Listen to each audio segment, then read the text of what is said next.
daha çox çətinlik ondan ibarət ki, burada iradən, insanın iradəsi də olmalıdır. Hər şey iradəyə bağlıdır. Tək burada gündəlik məşq eləməklə istər 4 dəfə, 5 dəfə, 10 dəfə məşq eləməklə deyil. Əgər sənin iradə gücün yoxdursa, yazılan pəhrizi, diyeti, rejimi vaxtı-vaxtında riayət eləməsən, yatmasan, durmasan, istirahəti, məşqin yemək, bunlar olmasa, yəni heç bir nəticə verə bilmərsən. Bu mümkünsüz bir şeydir. Yəni istərsən səhərdən axşam kimi zalda ol.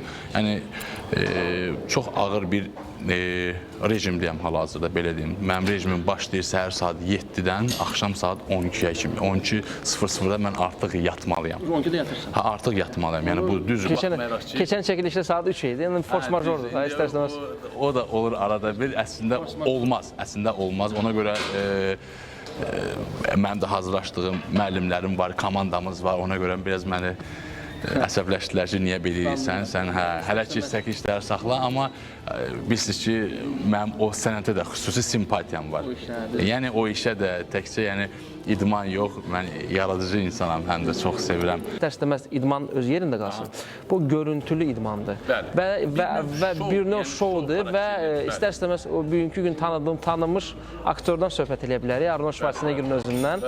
Arnold Schwarzenegger 70-ci illərdə, 70-ci, 80-ci illər hardasa dəfələrcə Mr. Olympia adını əldə edib və bu günləri məsələn mən Şükrana baxanda demək ki, qabağımda Schwarzenegger oturub. Yəni həqiqi mənada biz Azərbaycanlı Schwarzenegger